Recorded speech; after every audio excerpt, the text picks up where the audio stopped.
Sci-fi movies have always been a niche interest for the average viewer. Some do well, while others don't. And there have always been multiple reasons why that might be the case. Some of them have VFX issues. Some of them are so inaccurate, even a 5-year-old would be able to pick up on it and call them out. Then there are animated movies. The moment there's a drawing style or some sort of 2D or 3D animation, it's deemed immediately as for kids. I'd agree and disagree at the same time. I've seen multiple movies that mesh both genres together wonderfully, and that's what we're talking about. These are 20 underrated animated sci-fi movies of all time, at least in my opinion. Before we go into our explanation, we have a very small request. If you like our content, please support us by subscribing to our channel. This is a small click for you, but for us, it means a lot. Thank you. Let's begin.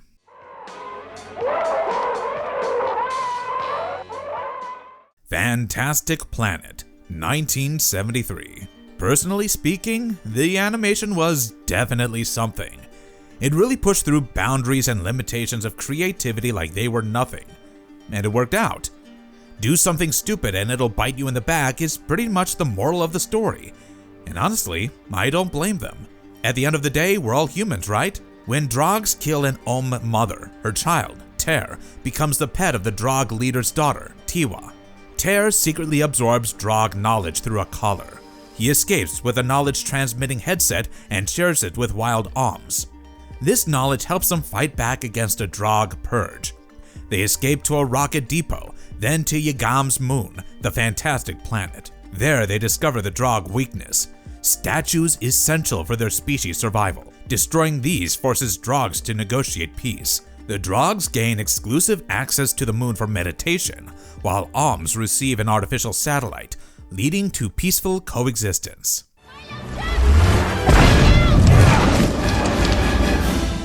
Atlantis, The Lost Empire, 2001. Who doesn't remember this absolute Disney gem from the 2000s? This was a personal favorite of mine growing up, and I'm sure every single 2000s kid would agree, or at least say that this was something they've seen time and again. Disney was at its utmost peak era during the 2000s, and Atlantis was one of those movies that showed you why. In 1914, linguist Milo Thatch, rejected by the Smithsonian, is funded by eccentric millionaire Preston Whitmore to find Atlantis using the Shepherd's Journal. Milo's expedition aboard the submarine Ulysses with Commander Rourke's crew is attacked by a mechanical leviathan, destroying their vessel and killing most of the crew. Survivors escape through caverns, guided by Milo to Atlantis, where they meet Princess Kida and King Keshekin. Milo helps the king, discovering the heart of Atlantis, a powerful crystal. Rourke betrays them, steals the heart, which merges with Kida. The dying king reveals the heart caused Atlantis' sinking. Milo defeats Rourke, saves Kida, and the crystal protects Atlantis. Milo stays behind, marries Kida, and they become king and queen, restoring the city. The other survivors return home, keeping Atlantis a secret.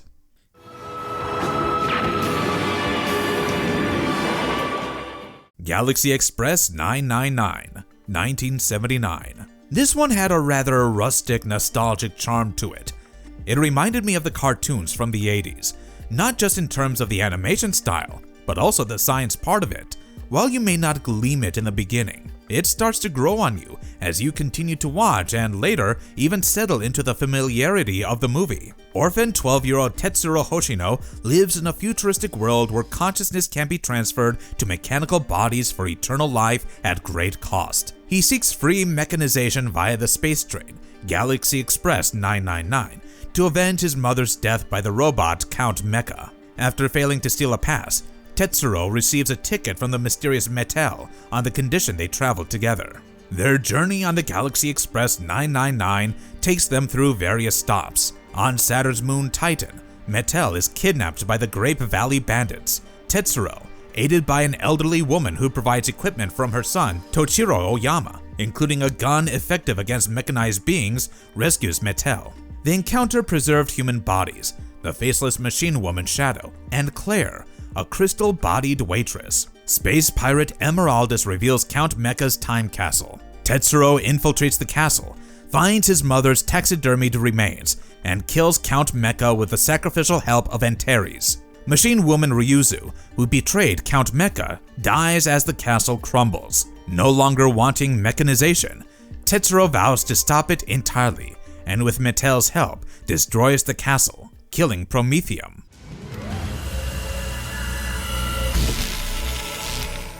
Titan AE 2000. 20th Century Fox invites you to enter a universe without laws. You can say that again. Technically speaking, you need to have a country to have laws. And in a universe where humans don't even have a planet to call home, least of all a country, yeah, forget it. All jokes aside though, this movie had me at the edge of my seat, coupled with Disney-style animation. Absolute perfection. In 3028, the alien dredge destroy Earth, fearing humanity's Titan project.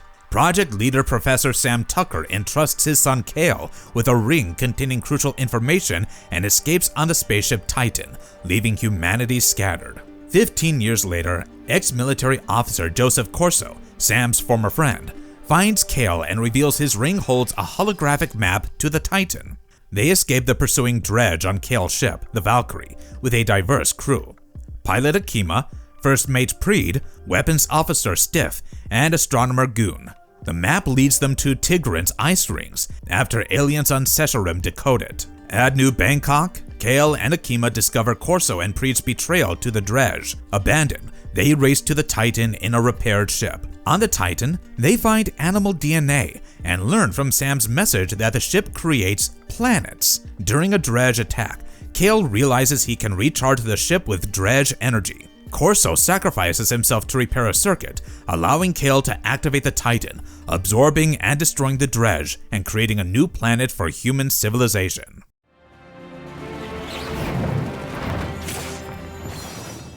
Harlock, Space Pirate, 2013.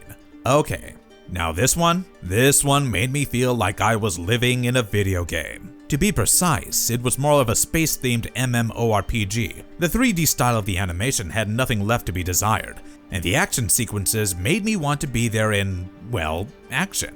One thing to be kept in mind though, is that this is a Japanese movie, which means that familiarity of the language is necessary. Otherwise, I suggest finding a good version with better subtitles. Human colonists return to a depleted Earth, causing the devastating Homecoming War. The Gaia Sanction, aiming to protect nature, declares Earth sacred. Captain Harlock's alien-powered fleet initially prevents recolonization until a treaty allows only the elite to immigrate. Feeling betrayed, Harlock turns against the Gaia Sanction. Harlock's damaged ship, Arcadia, accidentally renders Earth uninhabitable with dark matter, making him immortal. Seeking atonement, he becomes a pirate, vowing to steal 100 warheads to start over.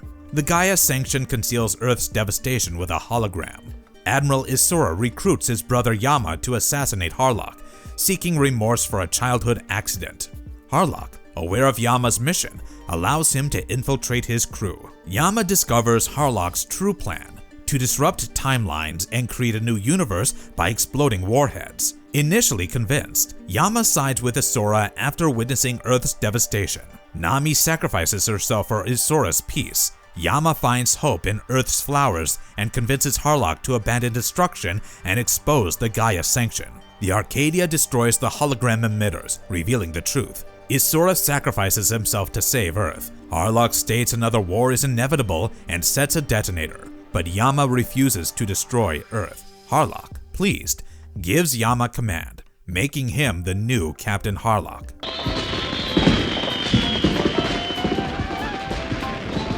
Neo Tokyo, 1987. Neo Tokyo is something we call an anthology film. This refers to a film that compiles multiple stories together with a singular common factor. Normally, these would be stories that make some kind of impact on the human psyche, or at least on ourselves. But to be honest, this film put me through so much anxiety that I don't even know what to think at this point. Labyrinth Labyrinthos is an anthology film where Sachi, a girl playing hide-and-seek with her cat Cicerone, finds an old grandfather clock that leads them to a mysterious labyrinth. They arrive at a circus tent and watch the film's two main segments, only to discover they were watching the entire story on a TV in space. The Running Man segment features Zack Hugh, a telekinetic racer who dominates the deadly death circus for 10 years. Journalist Bob Stone discovers Zack's powers. After killing all competitors in his latest race, Zack hallucinates a spectral racer and inadvertently destroys himself while trying to use his powers on it. The death circus is then shut down. Construction cancellation order takes place in the Alawana Republic,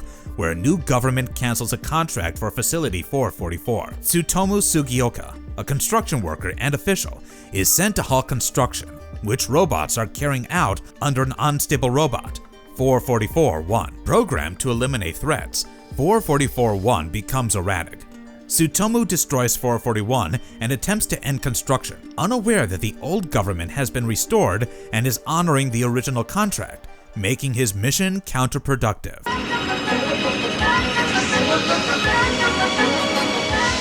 Nausicaä of the Valley of the Wind, 1984. Hayao Miyazaki strikes again. This one is one of my favorite films produced by the well-known studio Ghibli, and by God is it such a refreshing watch. It redefines your understanding of a post-apocalyptic world and how much the impact of a single person can have during those trying times. I mean this in a positive savior way and the negative dictator way. Set a millennium after the catastrophic 7 Days of Fire, an apocalyptic war that devastated civilization and created the vast toxic jungle filled with giant mutant insects. This story follows Princess Nausicaä of the Valley of the Wind. A prophecy foretells a savior clothed in a blue robe descending onto a golden field. Nausicaä explores the dangerous jungle while communicating with its creatures, including the terrifying Ohm, in hopes to find a way for humans and nature to coexist. The conflict begins when a Tolmekian cargo aircraft crashes in the valley, carrying an embryo of a giant warrior, one of the bioweapons that caused the original apocalypse. Soon after, Tolmekian forces led by Princess Kushana invade the valley, killing Nausicaa's father and seizing the embryo. Kushana plans to mature the bioweapon to destroy the toxic jungle. While traveling as Kushana's hostage, Nausicaa's group crashes in the jungle. She rescues Asbel, Kushana's twin brother, but they accidentally fall through quicksand into a clean, non-toxic area. This was when Nausicaä discovers the jungle's true purpose. The plants purify polluted soil, creating clean water and earth below. At devastated Pejit, they learn survivors are using insects to eliminate both Tolmekians and the valley people. Nausicaä discovers Pejit soldiers using a wounded baby Ohm to lure thousands of adult Ohm toward the valley. The premature giant warrior hatches, but disintegrates after killing many Ohm. In the climactic battle, Nausicaä fights the Pejit soldiers and frees the baby Ohm, her dress turning blue with its blood. Racing back to the valley, she stands before the charging Ohm herd and gets trampled. The calmed Ohm revive her with their golden tentacles, lifting her above them like a golden field, fulfilling the ancient prophecy.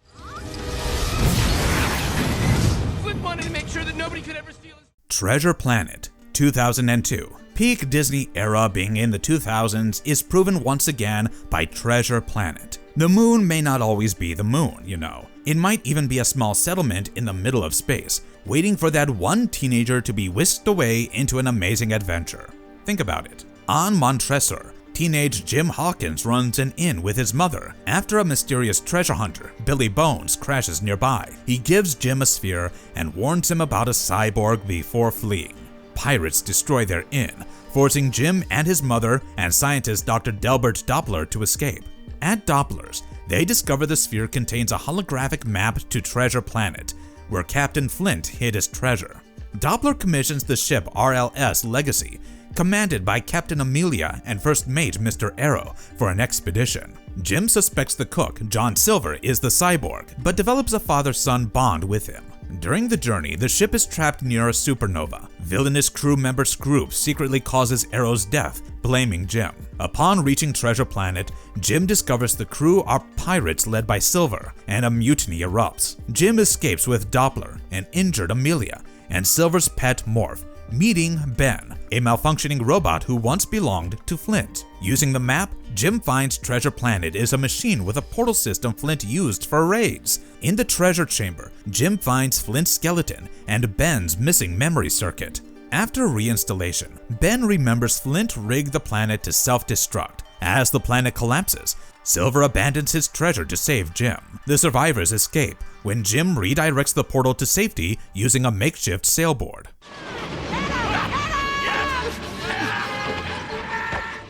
Castle in the Sky, 1986. Now, this one gave me some serious house-moving castle vibes, not just because of the old vultures going after power, if you know, you know, but also because of the very subtle romance that bloomed between Sheeta and Pazu. Studio Ghibli has a way of making you fall in love with the story, the characters, and somewhere through all that, yourself too. Orphan Sheeta, abducted by Muska, falls from his airship, saved by a glowing crystal. She's found by Pazu, an orphan mechanic who dreams of finding the mythical flying castle Laputa, which he believes is connected to her crystal. Both Muska's soldiers and air pirate Dola's gang pursue them for the crystal. After fleeing, Sheeta and Pazu fall into a mineshaft, again saved by the crystal's magic. There they meet Uncle Palm, who shows them Aetherium, the same mineral as Sheeta's crystal. Sheeta reveals her secret name, confirming Laputa's legend. Captured by the army, Muska reveals Sheeta is Laputa's rightful heir. While Pazu and Dola's gang attempt to rescue, Sheeta accidentally activates her crystal with an ancient phrase,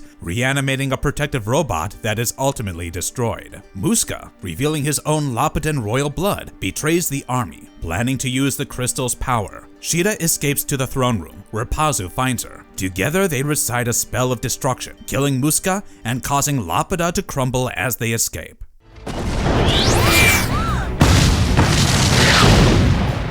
Steamboy, 2004. My guy's out here fighting anything and everything under the sun to protect his family's legacy. We're talking the bureaucracy, the upper society, and the usual annoyances that want to use every active tech they have to make war weapons, all while looking and acting like someone Miyazaki drew. Honestly, I wish I had that kind of confidence in myself, much less my work. In an alternate 1863, scientist Lloyd Steam and his son Eddie discover powerful mineral water in Iceland. An experiment in Russian Alaska goes wrong, seemingly killing Eddie, but creating a mysterious spherical device. 3 years later, Lloyd sends this device and its schematics to his grandson, James Ray Steam, in Manchester, England, with instructions to guard it carefully and deliver it to Robert Stevenson. The O'Hara Foundation attempts to steal the sphere. Ray escapes O'Hara agents, but is captured and taken to London. There he meets Scarlett O'Hara St. John's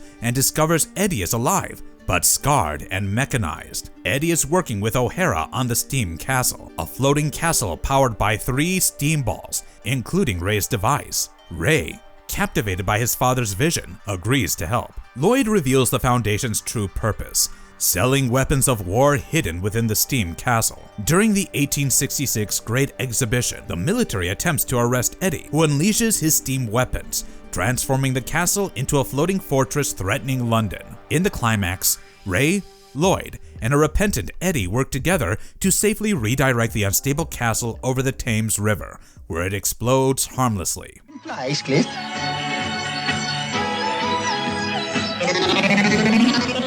The Mystery of the Third Planet, 1981. Honestly, this movie kinda had me in a bind. It was nice. Pretty nice, actually, for a Russian movie. Everything was really nice and they seamlessly blended rather well together. I think I might explore a bit more in Russian sci-fi animation movies, but of course, all that will be at another time. Captain Zelyony, Professor Seleznyov, and his daughter Elisa journey on the starship Pegasus to collect rare animals for the Moscow Zoo. After a moonstop, alien archaeologist Gromozeka directs them to the planet of 2 captains, a museum of legendary explorers Captains Kim and Buran. At the museum, Dr. Verkovstev, the director, suspiciously refuses to show them the captains' diaries. They learn about extinct chatterbirds, destroyed by Verkovstev. On planet Bluck, they acquire a chatterbird, which belonged to Captain Kim, and meet funny guy U, who tries to get the bird. The chatterbird provides clues to the Medusa system. After helping robots on planet Shelezyaka, sabotaged by Verkovstev, they reach the Medusa system. Mirror flowers reveal Verkovstev and funny guy U are collaborating space pirates, using a tortoise as a tracker. When the Pegasus is trapped, Elisa discovers the real Verkovstev arrived with Captain Buran. The imposter is exposed as Pirate Glot, seeking Captain Kim's fuel formula. Captain Kim emerges, defeats the pirates with Baran and the real Verkovstev, and the heroes return to Earth.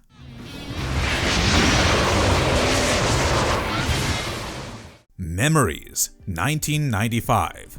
Oh, hell. Okay, I'll admit to you right now, this movie kinda freaked me out.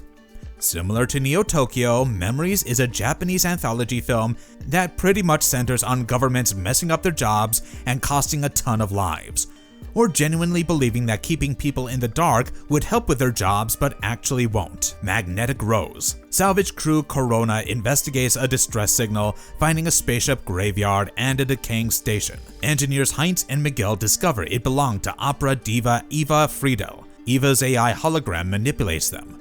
Miguel believes he's her fiancé, while Heinz is tormented by visions of his dead daughter. Heinz destroys the computer, causing Eva to malfunction. The Corona is destroyed, becoming part of the station. Heinz drifts among Eva's victims, Miguel trapped with Eva's hologram. Stink Bomb. Lab technician Nobuo Tanaka accidentally takes experimental military pills, which react with his flu shot to produce deadly toxic gas. The gas kills all animal life in his lab and Kofu City, but strengthens plants. Unaware, Nobuo travels toward Tokyo, causing mass deaths. Japanese military attempts fail. US forces appear to capture him, but he's placed in a spacesuit. He arrives at Tokyo Military HQ, still unaware, and kills everyone when he opens his suit. Cannon fodder. In a walled city perpetually at war, a family's life revolves around enormous cannons. The father loads cannons. The mother makes munitions. The city constantly fires into a wasteland, but no enemy is seen. After a mishap, the father is punished by standing near a railway gun during firing. Propaganda boasts of enemy devastation. The boy asks why they fight. His father says he'll understand later. The boy dreams of commanding the cannon as air raid sirens sound.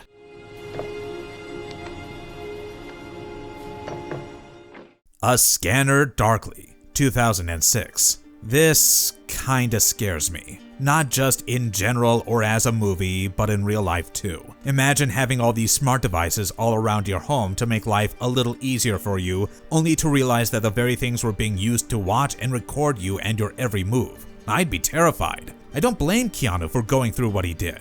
Undercover agent Bob Arctur infiltrates a drug ring, becoming addicted to Substance D while living with two housemates. He uses a scramble suit at police headquarters, operating as Fred under Superior Hank. Arctur buys Substance D from Donna, with whom he has a tense romantic relationship, hoping she'll lead him to her supplier. Unbeknownst to him, housemate Barrett informs on Arctur to Hank while seeking a police job. Hank reveals he knew Fred was Arctur, explains Barris is the real target, and sends Arctur to New Path rehabilitation clinics with Donna. There, Donna is revealed as police officer Audrey. She and colleague Mike discuss their operation. New Path manufactures and distributes Substance D, deliberately recruiting Arctur to gather evidence. His cognitive damage now threatens the mission. At a labor camp, Arctur discovers and hides blue flowers producing Substance D, intending to share them with his friends.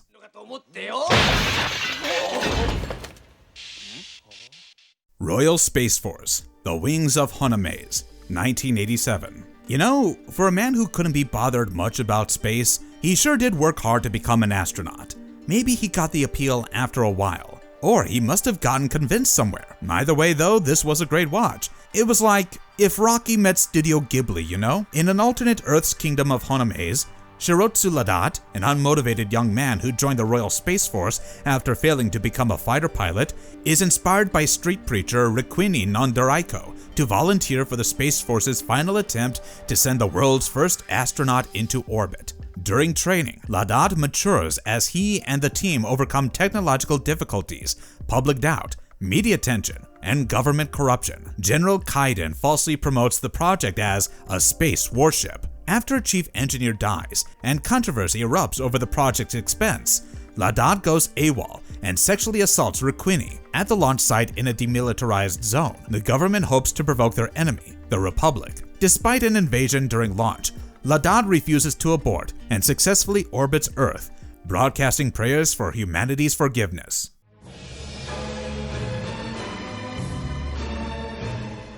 Coup, Kin-dza-dza, 2013.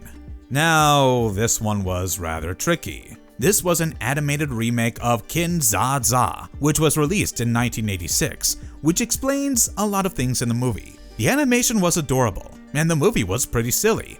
I found it cute overall, because it reminded me slightly of the box trolls. But the story?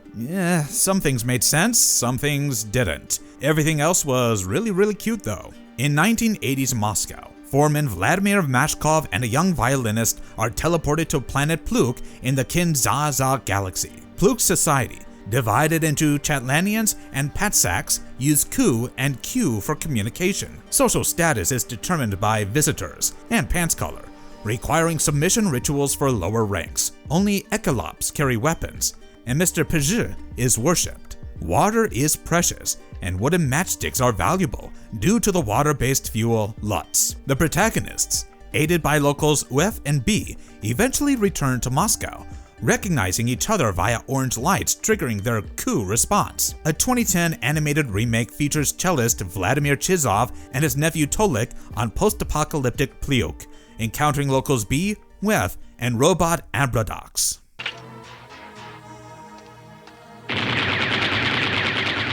Appleseed, 1988. Honestly, at this point, we should be wondering why we propose something at all, only to get it crushed in our faces. This time, it's not at a scale where it's to hurt the other person anymore, but rather for the sake of humanity in itself. The government doesn't really do anything but screw us over, and all we can do is lie and take it. Then there's the occasional annoyance who wants to stir up trouble because they're bored. Here's their story. After World War III, Olympus, an experimental city, unites humans, cyborgs, and bioroids, genetically engineered beings. Police officer Karen Mathalos, believing Olympus is a prison, conspires with terrorist A.J. Sebastian to destroy Gaia, the supercomputer controlling the city, and protect the multiped cannon. E-SWAT members Duen and Newt and Bryrios Hekatoncheers tries to stop them. Karen and Sebastian raid a bioroid facility, stealing genetic information from Hitomi, a bioroid friend of Duenin and Bryrios, to shut down Gaia. The city director orders all but one heavily guarded kiosk destroyed. Sebastian steals the multiped cannon while Karen escorts Hitomi to the remaining kiosk. Karen dies, but Hitomi accidentally triggers the shutdown. As Sebastian attacks with the cannon, Duenin and the director race to restart Gaia. Despite injuries, Duenin uses an unfamiliar weapon to disable the cannon and kill Sebastian. Though Karen was mourned, life in Olympus continues.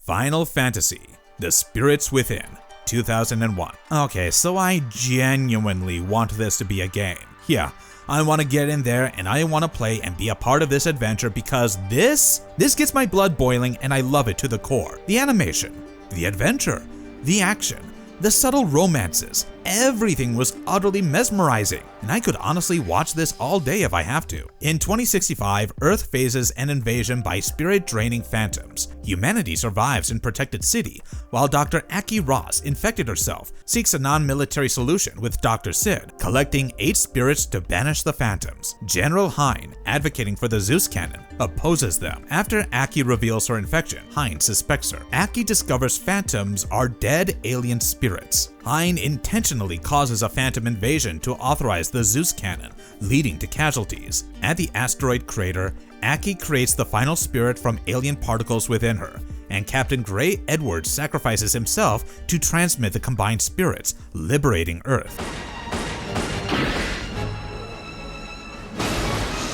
Metropolis, 2001. Yeah, so remember the guy who made Galaxy Express 999? The third movie on this list? Yeah, he made another one. This one, Metropolis, wasn't as sweet or straightforward, but it was a worthwhile watch nonetheless. All that plotting, all that drama, all that chaos, and for what? A person's ego. The love-hate relationship we have going on with humanity is honestly astounding. This movie proves why. In the opulent city of Metropolis, humans and robot laborers coexist. Lower-class citizens, blaming robots for unemployment, force them into squalid lower levels.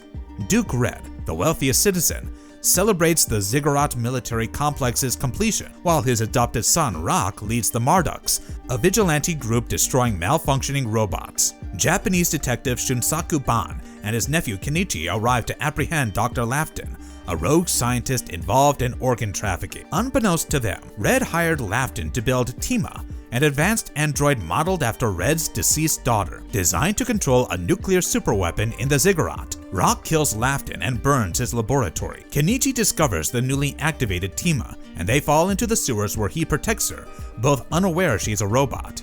Rock hunts them while they encounter a human resistance movement. After political conspiracies and assassinations, Red imposes martial law. When Red reveals Tima's true purpose at the superweapons control throne, Rock shoots her, exposing her circuitry. Learning her robot identity drives Tima in. She integrates with the throne and orders robots worldwide to annihilate humanity. During the ensuing battle, Rock triggers an overload, killing himself and Red. As the ziggurat collapses, Tima's programming deactivates, and she falls to her death. The credits reveal Kenichi eventually rebuilds Tima and opens a robot workshop.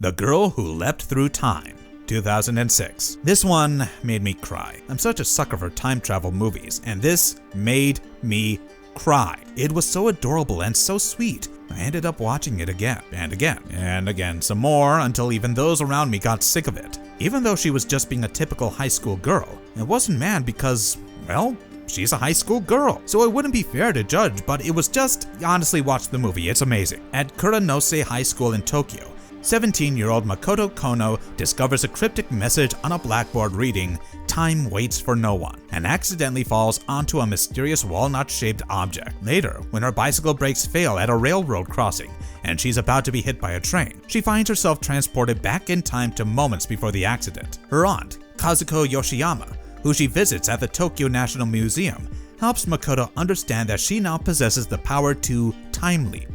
Literally, travel through time. Initially, Makoto uses her newfound abilities frivolously, avoiding tardiness, achieving perfect grades, preventing mishaps, and even reliving a karaoke session for hours. However, she gradually discovers that with every time she leapt backward and changed something, it adversely affected others. She particularly uses her powers to avoid an awkward love confession from her best friend Chiaki Mamiya, repeatedly leaping back to prevent the uncomfortable moment. While doing this, Makoto notices a numbered tattoo on her arm, this indicating her limited time leaps. As her remaining leaps dwindle, she attempts to fix problems she created for others. When Chiaki calls asking if she's been time leaping, she uses her final leap to prevent this call. Meanwhile, her friend, Kosuke Suda, and his girlfriend Kaho Fujitani borrow her faulty bicycle. Unable to time leap again, Makoto helplessly watches as they head toward the same fatal railroad crossing. Suddenly, Chiaki freezes time and reveals he's from the future. The walnut-shaped object is his time travel device,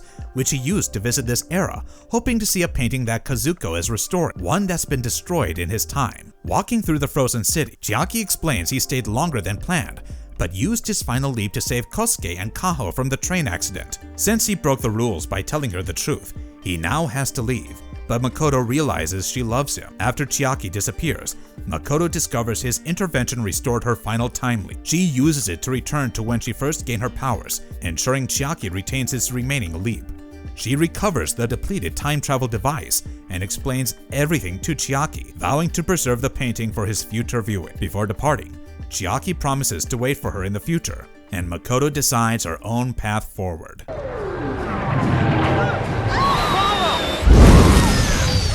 Battle for Terra, 2007. This, my friend and fellow viewers, is a classic case of dumbassery that could have been fixed by a simple, single conversation instead of diving straight into invasion. It's like humans have bloodlust replace rationale the moment they come across anything not human. It absolutely sucks. And by God's intervention, we never have to put anyone through pain like this. Mala, an alien from peaceful Terra, discovers a large ship blocking their sun. What Terrans thought were divine beings were actually vessels abducting them. After her father Rovan is taken, Mala rescues human pilot Jim Stanton and his robot Giddy. Despite Terra lacking oxygen, Mala helps Jim breathe and learn their language. Jim reveals his ship, the Ark, carries humanity's survivors after Earth, Mars, and Venus became uninhabitable. Mala and Jim infiltrate a secret Terran facility to repair his ship and rescue Rovan. They fly to the Ark, where General Hemmer stages a coup and declares war on Terra, planning to use the terraformer to create an Earth-like atmosphere poisonous to the Terrans. Rowan dies during rescue attempts. Jim is forced to choose between Mala and his brother Stuart, saving Stuart while secretly helping Mala escape. Outgunned, Terrans use hidden military tech against the terraformer. Witnessing the mission's immorality, Jim destroys the terraformer and kills Hemmer, dying in the explosions. Humans and Terrans agree to coexist peacefully, with humans colonizing Terra and honoring Jim.